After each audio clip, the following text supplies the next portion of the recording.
বৰ্ষসমূহৰ দৰে এই বৰ্ষও আমি আচলতে উৰুকাৰ যি এসাঁজ এই অনুষ্ঠানটো আমি আহোম সেনাৰ উদ্যোগত আমি অনুষ্ঠিত কৰিছোঁ।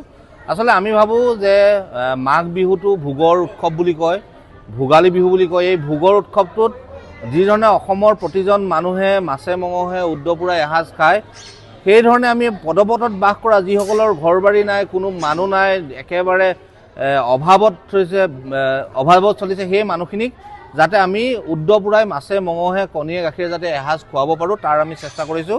আৰু আমি ভাবিছোঁ যে বিগত বৰ্ষত যিধৰণে আমি খুৱাইছিলোঁ ঠিক একেধৰণে এই বছৰো কৈছোঁ, আগন্তুক দিনতো এই অনুষ্ঠানটো চলি থাকিব। আৰু সমূহ অসমবাসীৰ ৰাইজলৈ আমি আহ্বান জনাম যে আহোম সেনাৰ আজি যোৰহাট, গোলাঘাট আৰু তিনিচুকীয়া জিলা সমিতি এই অনুষ্ঠানটো অনুষ্ঠিত কৰিছে।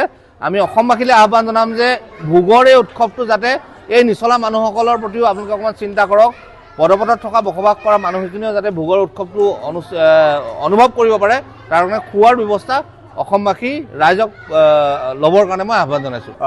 প্ৰথমে সমূহ অসমবাসী ৰাইজলৈ, থলগিৰি খিলঞ্জীয়া আচলতে ৰাইজলৈ আহোম সেনাৰ তৰফৰ পৰা ভোগালী বিহুৰ আন্তৰিক শুভেচ্ছা জ্ঞাপন কৰিছোঁ। আৰু আচলতে যি ভোগালী বিহু, এই ভোগালী বিহুত সকলো ৰাইজে উদয় পুৰাই এসাঁজ খোৱাৰ ৰাতিলাইক ব্যৱস্থা সকলো ৰাইজে ব্যৱস্থা গ্ৰহণ কৰে।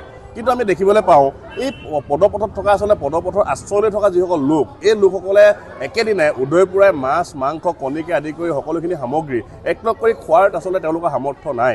সেইবাবে আচলতে আহোম সেনাই 2012 চনৰ পৰা আমি গতানুগতিকভাৱে 2012 চনৰ পৰা আজিকো পৰ্যন্ত এইসকল লোকৰ বাবে উৰুকাৰ এসাঁজ আমি আয়োজন কৰি আহিছোঁ। আজিও পৃথক নহয়, মাছ মাংস কণী দাইল ভাজি ভাতকে আদি কৰি মিঠাইকে আদি কৰি আচলতে সকলোখিনি একলগ কৰি আচলতে এওঁলোকক উদয় পুৰাই এসাঁজ খোৱাৰ ব্যৱস্থা কৰি আহিছোঁ।